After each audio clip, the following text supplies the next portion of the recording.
Bonjour et bienvenue à l'Ontario, c'est chez moi. Merci d'avoir assisté à ce webinaire sur apprendre à connaître le Canada et plus particulièrement l'Ontario. Je m'appelle Nawara et je vais vous guider à travers ce webinaire aujourd'hui. Je suis la coordinatrice bilingue du projet L'Ontario, c'est chez moi et une employée de Costi Immigrant Services et notre bureau est situé à Toronto, Ontario, Canada. L'Immigration, réfugiés et citoyenneté Canada et le ministère des Services à l'enfance et des services sociaux et communautaires de l'Ontario financent le projet L'Ontario, c'est chez moi afin de faciliter l'établissement des nouveaux arrivants en Ontario et de les aider à faire des choix plus éclairés. Costi Immigrant Services est un organisme multiculturel à vocation communautaire qui sert chaque année plus de 39 000 clients dans ses 19 bureaux situés dans la région du Grand Toronto. Costi coordonne ce projet pour l'ensemble de l'Ontario. Le projet L'Ontario, c'est chez moi ou entre mots O2O est coordonné avec différents organismes d'aide à l'établissement à travers plusieurs régions de l'Ontario. Les organismes que vous voyez énumérés ici sont tous des participants du projet et ceux qui sont mentionnés en bleu sont nos partenaires francophones. Dans ce webinaire, on va parler à propos de l'Ontario et sa place au Canada et à propos des Canadiens. Ce webinaire est divisé en quatre sections, dont apprendre à connaître le Canada, la culture canadienne, vivre en Ontario, les ressources de O2O ou entre mots, l'Ontario c'est chez moi. Commençons avec le Canada. Le Canada est le deuxième plus grand pays au monde. Trois océans bordent les frontières du Canada, l'océan Pacifique à l'ouest, l'océan Atlantique à l'est et l'océan Arctique au nord. Il est constitué de 5 régions, dont Atlantique, Centrale, Prairie, Côte ouest et le nord. Il compte aussi 10 provinces, l'Alberta, la Colombie-Britannique, l'île du Prince-Édouard, le Manitoba, le Nouveau-Brunswick, la Nouvelle-Écosse, l'Ontario, le Québec, la Saskatchewan et Terre-Neuve et Labrador, ainsi que de 3 territoires fédéraux, les territoires du Nord-Ouest, le Nunavut et le Yukon. L'Ottawa, qui est la capitale du pays du Canada, est située sur la rivière des Outaouais, qui a été choisie comme capitale en 1857 par la reine Victoria, qui est l'arrière-arrière-grand-mère de la reine Élisabeth II. Aujourd'hui, c'est la 4e plus grande région métropolitaine du Canada. L'Ontario est situé dans ce qui est considéré le centre du Canada. La plupart des gens vivent dans la partie sud de la province. Le nom de nombreuses localités de Ontario reflète la riche histoire et l'important héritage légué par les Autochtones. Par exemple, le mot Ontario, d'origine iroquoise, signifie beau lac ou eau pétillante. L'Ontario a la population la plus élevée de toutes les provinces du Canada, soit environ 13,5 millions de personnes qui y vivent. En fait, plus du tiers de la population canadienne vit en Ontario. La capitale de l'Ontario est Toronto, la plus grande ville au Canada avec environ 2,6 millions d'habitants. Et c'est la 4e plus grande ville en Amérique du Nord. L'Ontario abrite également Ottawa, la capitale du Canada. L'Ontario est une province diversifiée qui compte une économie vaste et complexe.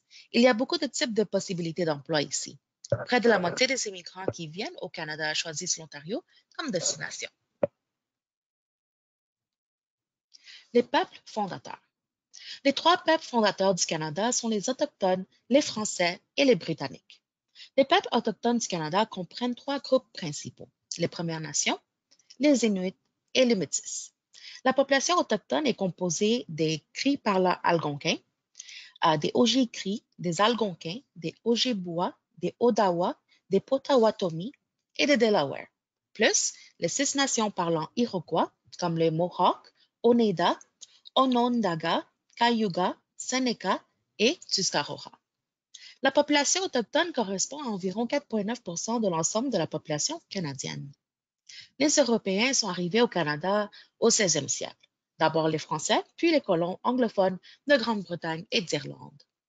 Depuis qu'il est devenu un pays en 1867, le Canada a accueilli des gens de partout dans le monde, ce qui fait de nous une société multiculturelle. Aujourd'hui, environ 20 % des Canadiens sont nés à l'extérieur du Canada. La population du Canada est plus de 37 millions d'habitants. Aujourd'hui, le Canada est un pays multiculturel, diversifié et inclusif.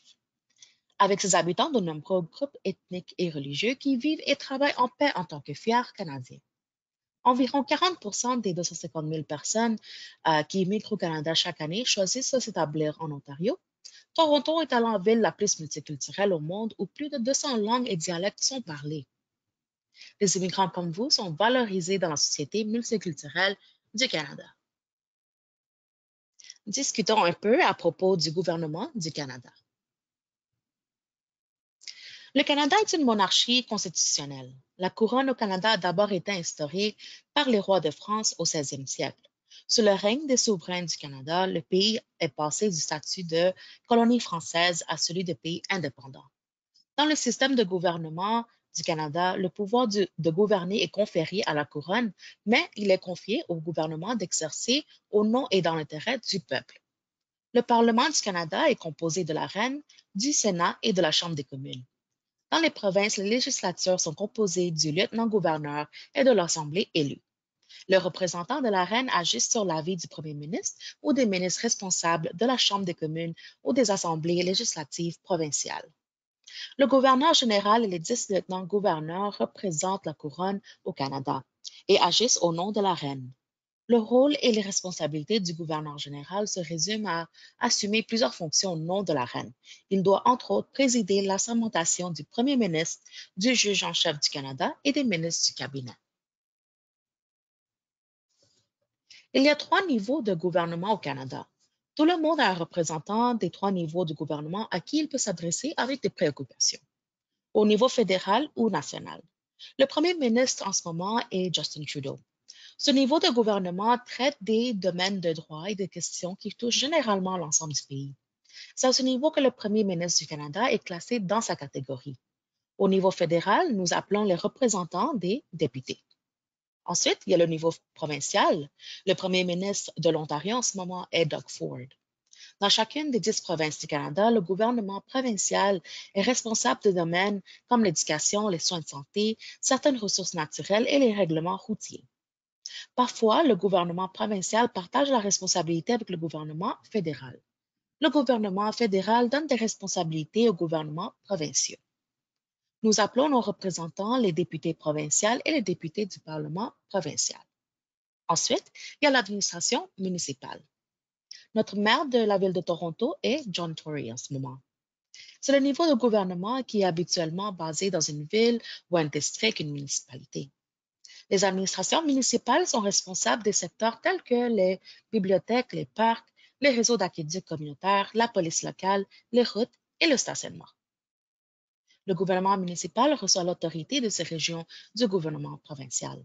Finalement, il y a aussi des conseils de bande qui gouvernent les communautés des Premières Nations. Ces communautés sont composées des peuples autochtones du Canada. Parlons à propos de la culture canadienne. Les langues. Chaque pays a sa propre culture. La culture canadienne est très diversifiée puisque plusieurs immigrants ont choisi d'établir au Canada. Il y a plusieurs langues parlées dans le pays, mais il y a 2 langues officielles, l'anglais et le français. Même s'il y a 2 langues officielles au Canada, l'Ontario n'est pas une province bilingue. Vous allez entendre les gens parler plusieurs langues, mais l'anglais est la langue la plus courante. Le français est couramment parlé au Québec, et alors que le Québec compte le plus grand nombre de Canadiens qui parlent français, bon nombre d'entre eux vivent dans d'autres provinces ou territoires à travers le Canada. Toutes les provinces et tous les territoires du Canada ont une population francophone. La langue de travail dans ces communautés est généralement l'anglais.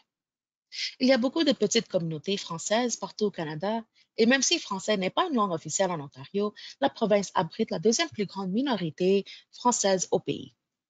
Le travail du gouvernement provincial se fait en anglais, mais les services peuvent être offerts en français sur demande. La région de la capitale du Canada abrite certains des trésors culturels les plus précieux au Canada. Visitez les musées nationaux, les édifices fédéraux et les lieux culturels d'Ottawa et de Gatineau dès aujourd'hui. Le passeport des musées de la capitale du Canada est la meilleure façon d'explorer la culture, la science, l'art, l'histoire, la nature du Canada et bien plus encore dans la capitale.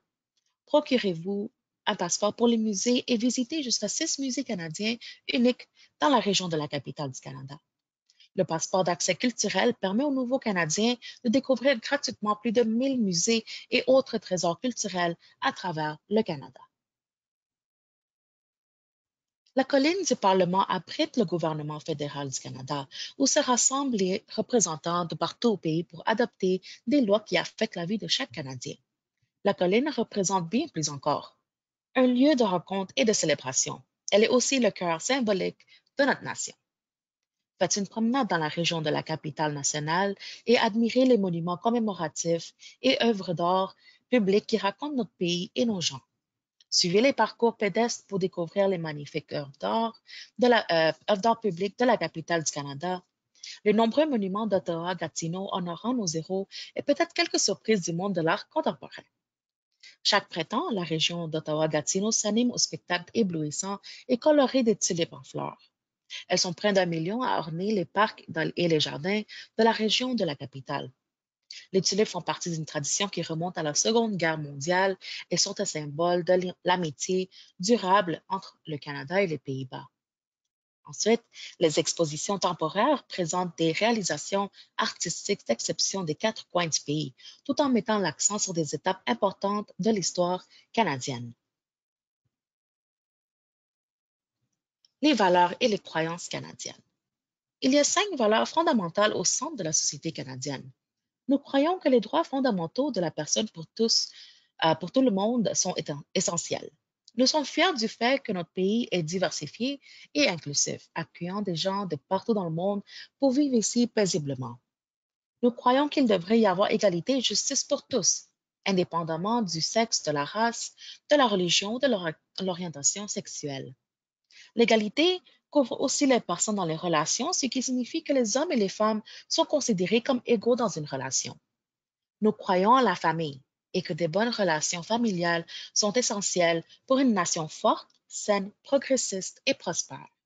Et enfin, nous ressentons un lien avec notre environnement et nous ressentons un fort besoin d'en prendre soin. L'objectif principal du Canada est d'inclure tous ceux qui choisissent de vivre ici. Nous croyons que nous sommes une société plus forte en accueillant de nombreuses cultures pour nous intégrer aux nôtres. Notre charte canadienne des droits et libertés reconnaît que les hommes et les femmes sont égaux, que toutes les personnes, quelles que soient leurs origines ou leur orientation sexuelle, seront protégées par les mêmes lois, bénéficieront des mêmes services, assumeront les mêmes responsabilités et profiteront des mêmes possibilités. Nous défendons les droits et libertés des communautés lesbiennes, gays, bisexuelles, transgenres et queer, car nous croyons que tous les peuples sont égaux, et ce qui fait de notre pays un si bel endroit où vivre. Il est important pour les Canadiens d'offrir un accès égal à tous, y compris aux personnes handicapées. Quand nous parlons de handicap, nous parlons de conditions différentes. Certaines sont visibles et d'autres ne le sont pas. En Ontario, nous avons mis en place ce système pour que les personnes handicapées aient le même accès que tout le monde aux possibilités d'emploi, à l'éducation, à l'information, aux services à la clientèle, au transport et aux espaces publics. Nous accueillons des nouveaux arrivants de toutes les cultures et religions. Vous trouverez divers lieux de culte au sein des communautés où vous choisissez de résider une fois que vous arrivez au Canada. Les Canadiens croient en l'égalité et la justice pour tous. Pour développer plus sur les systèmes de valeurs et de croyances canadiennes, nous avons des systèmes juridiques en place pour protéger les droits de la personne de nos citoyens. Je vais vous donner un bref aperçu de 2 de ces systèmes. Nos droits de la personne sont protégés par des lois fédérales, provinciales et territoriales. Nous avons parlé tout à l'heure de la Charte canadienne des droits et libertés qui a été mise en œuvre en 1982 dans le cadre de la Constitution du Canada. Cette charte protège le droit de chaque Canadien d'être traité sur un pied d'égalité en vertu de la loi.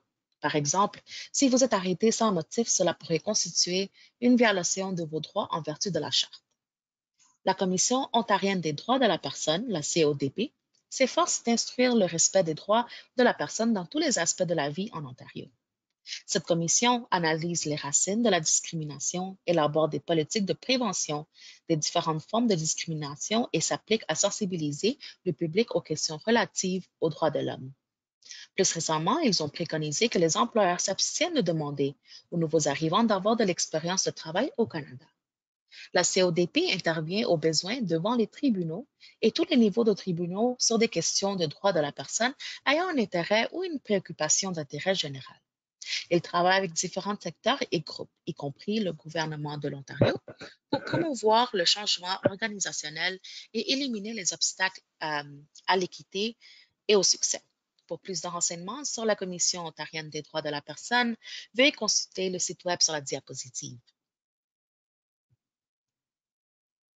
Protéger l'environnement. Il y a plusieurs façons dont nous prenons soin de notre environnement au Canada. Certains d'entre eux sont dans la façon dont nous débarrassons de nos ordures et de nos déchets. Nous compostons, nous recyclons, nous nous débarrassons des ordures ménagères en les plaçant dans des bacs d'ordures approuvés. La litière, c'est quand vous jetez n'importe quel type de déchets sur la route ou sur le sol, soit dans la ville ou à la campagne. Nous essayons donc de garder l'Ontario propre en nous assurant que nos déchets sont placés dans le bon contenant. Ensuite, la production d'électricité ou de gaz a des conséquences négatives sur l'environnement. Moins on en utilise, mieux c'est. Certaines choses que nous pouvons utiliser pour aider à économiser de l'énergie sont l'utilisation de l'électricité aux heures creuses lorsque la demande d'énergie est faible et que des sources d'électricité moins coûteuses sont utilisées. Par exemple, de 19 heures à 7 heures du matin. Éliminer la puissance fantôme. De nombreux appareils, téléviseurs, ordinateurs, chargeurs de téléphone cellulaire tirent puissance fantôme, ce qui signifie qu'ils utilisent l'électricité à moins qu'ils ne sont débranchés. Vous pouvez éliminer la puissance fantôme en branchant ces appareils dans une barre d'alimentation avec un interrupteur que vous pouvez désactiver complètement lorsqu'il n'est pas utilisé. Ensuite, de nombreux produits chimiques utilisés à l'extérieur pour tuer les insectes nuisibles peuvent également nuire aux oiseaux et aux insectes bénéfiques tels que les abeilles et les papillons. Aussi, les engrais chimiques, y compris les traitements pour aider les pelouses à devenir plus vertes, peuvent et se trouvent leur chemin dans les sources d'eau, où ils causent des dommages à l'environnement. Alors, essayez d'utiliser aussi peu de produits chimiques à l'extérieur que vous le pouvez. Au lieu de cela, recherchez des manières naturelles de décourager des parasites et encourager votre pelouse et jardin pour se développer. Les familles canadiennes et la communauté. Au Canada, les familles sont diverses. Famille biparentale avec un couple masculin et féminin de même sexe, dans l'une ou l'autre structure familiale, ils peuvent être légalement mariés ou vivre en union libre et élever leurs enfants ensemble. Il y a aussi des familles monoparentales, où il peut y avoir une maman ou un papa qui s'occupe des enfants. Dans les familles recomposées ou élargies, il y a des parents, des grands-parents, peut-être des tantes, des oncles, des demi-sœurs, des demi-frères, vivant sous un même toit. Dans tous les cas, les parents partagent les mêmes droits et responsabilités, quelle que soit la composition de la famille. La protection contre les méfaits. Au Canada, tout le monde a droit à une protection contre les méfaits. En cas de violence ou d'abus envers des adultes ou des enfants, des protections sociales et juridiques sont mises en place. Nous avons des systèmes tels que des refuges qui hébergeront les personnes victimes de violences, quel que soit leur sexe, et nous avons des services de protection de l'enfance qui protégeront et soutiendront à la fois les parents et les enfants et aideront les familles à trouver la sécurité si elles ne se sentent pas en protection. Les Canadiens sont fiers de nos services policiers. Nos policiers jouent un rôle important dans chaque communauté. Ils sont utiles, instructifs et ils sont là pour aider tous les membres de la communauté à se sentir en sécurité. Je sais par expérience personnelle que dans mon pays d'origine que nous avions peur de la police, mais au Canada, la police vous aide et vous offre un soutien solide. Nous avons même des policiers qui visitent nos écoles pour enseigner à nos enfants à un âge précoce que la police n'est pas à craindre, mais qu'elle est là pour aider. Dans cette section, nous partagerons quelques informations intéressantes sur notre province et sur la ville de Toronto. La démographie et la culture. Les nouveaux arrivants sont un élément important de la société ontarienne. Les résidents de l'Ontario viennent de 250 pays différents et parlent environ plus de 200 langues. En conséquence, vous trouverez divers lieux de culte. L'Ontario est une société laïque, mais les gens de toute confession sont libres de pratiquer leur religion comme ils le souhaitent. Vous pouvez trouver des églises, des mosquées, des synagogues et des temples en regardant dans l'annuaire téléphonique local ou en cherchant en ligne. Plus de 85% d'entre eux vivent dans des centres urbains, en grande partie dans des villes riveraines des Grands Lacs. Avec le plus grand nombre de personnes résidant dans le Golden Horseshoe, le long de la rive ouest du lac Ontario, y compris la région du Grand Toronto, Hamilton, St. Catharines et Niagara Falls. L'industrie du divertissement et de la création de l'Ontario est la troisième en importance en Amérique du Nord en ce qui concerne l'emploi après la Californie et New York. Au Canada, l'Ontario est la principale province pour la production cinématographique et télévisuelle, l'édition de livres et de magazines et l'enregistrement sonore. Le Festival international du film de Toronto, l'un des festivals de cinéma les plus importants et les plus influents au monde chaque année. Toronto compte la plus grande variété de théâtres et de compagnies d'art de la scène en Ontario et accueille des festivals saisonniers comme le Festival de Stratford et le Festival Shaw, attirant des foules de partout au Canada et aux États-Unis. Des musées, des théâtres, des centres culturels dispersés à travers l'Ontario. Toronto a des marchés alimentaires exploités par des gens qui forment divers milieux culturels, ce qui signifie que vous n'aurez pas de difficulté à trouver des aliments culturels de votre choix. Il y a des festivals multiculturels et fêtes de fin d'année. Les Canadiens appuient fortement les arts et, par conséquent, vous trouverez une grande variété de musées, de théâtres, de concerts de musique et de centres culturels. Tout au long de l'année, vous trouverez de nombreux festivals culturels et multiculturels à assister et une variété de célébrations de fêtes qui ont lieu. Le radiodiffuseur national du Canada est le Centre radio canadien, CBC, à la radio, à la télévision et en ligne. Il existe également plusieurs journaux ethnoculturels ainsi que de nombreuses stations de télévision et de radio qui sont diffusées en plusieurs langues. Par exemple, OmniTV, qui est un réseau multiculturel qui a programmé en mandarin, cantonais, italien, punjabi et quelques autres langues d'Asie du Sud. Voici quelques faits intéressants sur l'Ontario. Saviez-vous que les Raptors de Toronto ont rapporté leur championnat NBA en 2019? Savez-vous que l'Ontario représente 1 076 395 km², plus grand que l'Espagne et la France réunies, et que nous sommes considérés comme le pays de l'eau? Oui, car en Ontario, il y a plus de 2050 000 lacs et plus de 9 millions d'hectares de parcs. Les grands lacs sont le lac Supérieur, le lac Michigan, le lac Huron, le lac Erie et le lac Ontario. Les 5 grands lacs sont la plus grande masse d'eau douce contenue au monde. Il y a des parcs provinciaux et des aires protégées. Nos parcs attirent environ 10 millions de visiteurs chaque année et surtout, les parcs provinciaux de l'Ontario protègent et conservent notre riche patrimoine naturel et culturel au profit des générations futures. Finalement, saviez-vous que l'Ontario possède plus de la moitié des terres agricoles de la plus haute qualité, classe 1, au Canada? Oui. Il y a 51 950 fermes en Ontario et elles représentent le quart de tous les revenus agricoles au Canada. Si vous assistez à ce webinaire, je suis sûre que vous avez un peu de l'information sur la météo canadienne. Notre configuration du temps change assez souvent et en tant que tel, nous aimons parler de la météo. En fait, la météo est le meilleur sujet de brise-glace que vous pouvez utiliser pour commencer une conversation avec un étranger au Canada. En Ontario, il y a 4 saisons distinctes et nous bénéficions d'un temps modéré pendant la majeure partie de l'année. Les mois d'été sont nos mois les plus chauds. Pendant ces mois, vous pouvez porter des pantalons courts, des t-shirts, des jupes courtes, des robes légères et des sandales. Puis vient l'automne. Pendant ce temps, nous commençons à introduire des chandails légers, des vestes légères, la plupart du temps des pantalons longs et des bottes légères. Personnellement, j'adore l'automne puisque la température est parfaite. Pas trop chaud, ni trop froid, et cette saison me donne l'occasion de porter des manteaux légers et des petites bottines de différentes couleurs pour complémenter mon habit. Notre saison d'hiver peut avoir des jours très, très froids. Mais si habillé de façon appropriée, vous pouvez profiter de cette saison autant que les autres. Vous pouvez faire des activités hivernales comme la luge, le ski et le patinage sur glace. Ensuite, la saison printanière a tendance à être courte, mais c'est une belle période de l'année où toutes les plantes commencent à jaillir du sol et les fleurs commencent à fleurir. J'aime aussi le printemps. J'aime voir l'herbe verte et les belles fleurs et c'est généralement le moment où nous obtenons quelques jours chauds. Cela nous rappelle que l'été et la chaleur arrivent très bientôt. Vous devez faire attention à vérifier la météo souvent au cours de cette saison. Un jour, il peut être chaud et refroidir le lendemain. Une fois que vous arrivez, vous développerez l'habitude de vérifier la météo chaque jour. Les précipitations sont fréquentes tout au long de l'année, avec de la pluie au printemps, en été et en automne, et de la neige en hiver. Les activités saisonnières.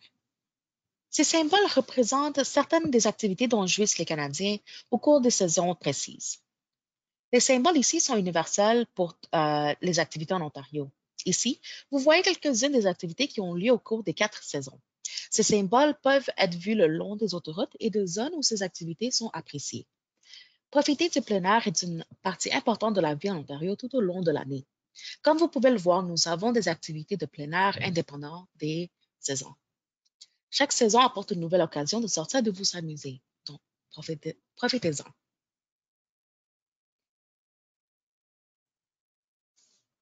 Travailler et vivre en Ontario. Une considération importante est également la situation économique de la région dans laquelle vous aimeriez vivre.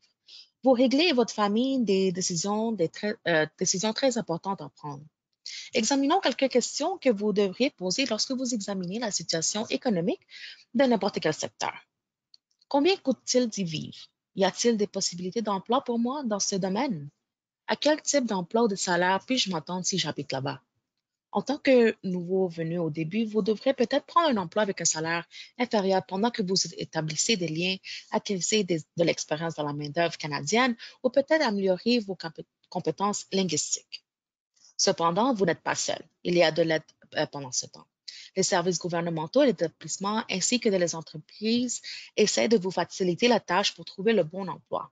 Pour ce faire, ils offrent des programmes et des services de recherche d'emploi, du soutien à la formation pertinente et des programmes de formation aux besoins. Faire des connexions.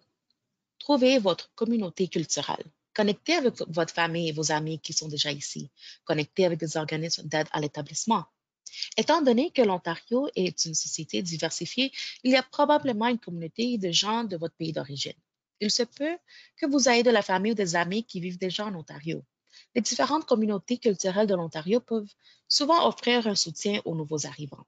Il est très courant que les groupes d'immigrants s'installent aux mêmes endroits lorsqu'ils s'adaptent pour la première fois à la vie en Ontario.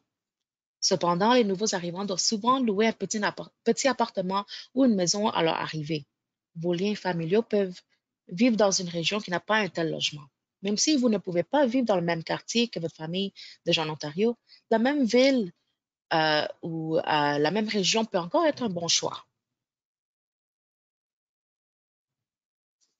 Services d'aide à l'établissement. Les services sont confidentiels, sont sans frais et disponibles dans de nombreuses langues. Communiquez avec une agence d'établissement dans votre région.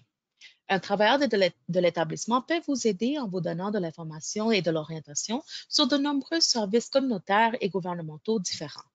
Vous pouvez poser des questions sur le logement, les soins de santé et la formation linguistique, la façon de trouver un emploi et de nombreux autres services disponibles. Les gouvernements du Canada et de l'Ontario financent ces organismes afin qu'ils offrent des services d'établissement aux nouveaux arrivants partout en Ontario. Vous pouvez trouver des organismes d'aide à l'établissement en consultant le site web www.établissement.org. Parlons maintenant un peu à propos des ressources du projet L'Ontario, c'est chez moi. Vous pouvez visiter le site web de l'Ontario, c'est chez moi, où vous pouvez trouver des ressources que vous soyez déjà au Canada ou que vous prépariez à venir ici. Il y a un guide de consultation qui contient les renseignements généraux dont vous aurez probablement besoin pour vous établir en Ontario. Le contenu de chacune de 6 sections s'applique à l'ensemble de la province et comprend les sites web et les numéros de téléphone des services gouvernementaux appropriés. Il est disponible en anglais, français, arabe, chinois, punjabi, russe, espagnol, farsi, tamil et ourdou. Il y a aussi un livret qui est disponible en anglais et en français. Vous pouvez télécharger les versions numériques de ces cahiers. Si vous êtes déjà au Canada, vous pouvez avoir des copies imprimées si vous participez aux ateliers de l'Ontario, c'est chez moi. Vous pouvez visiter notre site web pour vous enregistrer au prochain atelier près de chez vous. Nous avons aussi développé des fiches d'information sur plusieurs sujets qui sont faciles à lire et à comprendre. Toutes les fiches sont disponibles sur le site web. En ce moment, nous avons 32 fiches d'information. 2 sujets en exemple sont le logement et le transport. Toutes les fiches ne sont peut-être pas adaptées à vos besoins à vous, mais s'il y a un sujet en particulier qui vous intéresse, vous pouvez nous écrire et nous vous l'enverrons. Sur le site de O2O, vous pouvez également créer votre propre plan d'établissement pour assurer une transition en douceur vers votre nouveau chez vous. Les plans d'établissement peuvent vous aider à donner un aperçu de vos objectifs, à mettre en évidence où concentrer vos efforts et à agir comme un outil pour mesurer vos progrès. Vous pouvez aussi trouver des listes de vérification en ligne. Une liste de vérification est un outil utile pour garder une trace des tâches à accomplir. Vous pouvez vous demander pourquoi vous avez besoin d'une liste. Il y a des documents que vous avez besoin quand vous allez faire vos tâches. Par exemple, pour avoir la carte de santé d'Ontario, vous avez besoin de votre carte de résident permanent valide ou expirée depuis 5 ans au moins, confirmation de résidence permanente, carte d'identité aux fins de l'immigration canadienne, fiche relative aux droits de l'établissement, etc. Si vous laissez un de ces documents à la maison, il faut que vous reveniez au centre de service Ontario un autre jour. On comprend qu'avoir une liste de vérification peut vous aider à planifier de compléter vos tâches dans une journée. Et finalement, nous avons aussi des webinaires en direct ou sur demande sur plusieurs sujets d'établissement. Si vous ne pouvez pas vous joindre à un atelier physiquement, vous pouvez aller sur notre site web et accéder les webinaires autant qu'il vous convient. On est rendu à la fin de ce webinaire. Merci d'avoir pris le temps d'écouter ce webinaire. Si vous avez des questions, n'hésitez pas à nous contacter par téléphone ou par courriel. Vous pouvez aussi visiter notre site web pour avoir accès aux ressources de O2O et d'autres webinaires comme celui-ci. Bienvenue en Ontario, Canada. Merci beaucoup et passez une très belle journée. Au revoir.